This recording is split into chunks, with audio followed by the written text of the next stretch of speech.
lalikila mau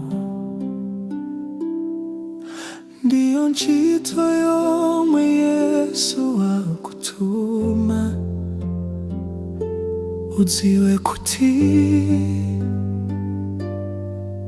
ukapanda kutelo anthu awonongeka.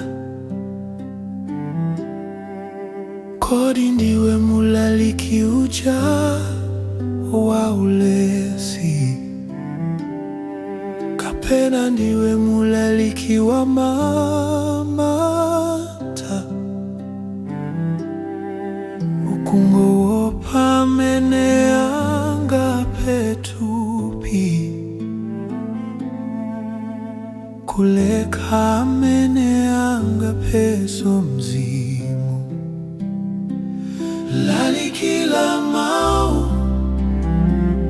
mau a moyo, anthu alindi ludzu, ludzu la choonadi.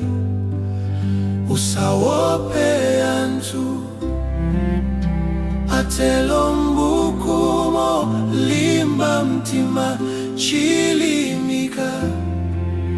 Lalikila mau, lalikila mau. Pali ambili osati wa utenga wa lelo akulindila, wina wanzelu awalodzele njila yoona. Kodi ulolela kuti abale ako awonongeke, kapena uwauza kuti azisankile oka? Sudzawopa munthu aliyense ayi, ukhala moyo wa chisanzo cha Kristu. Lalikila mau, mau a moyo, anthu alindi ludzu, ludzu la choonadi. Usawope anthu atelo mbukumo, limba mtima chilimika. Lalikila mau, lalikila mau,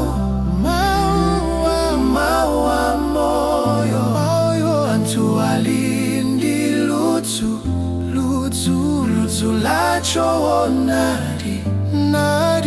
Usawope anthu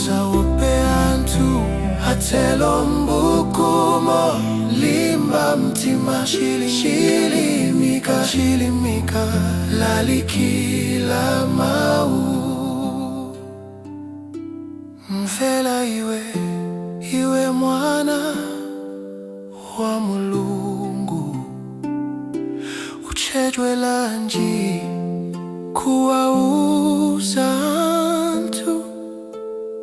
Ndiwe wotumidwa, siwonetsele weka. Usawope ayi,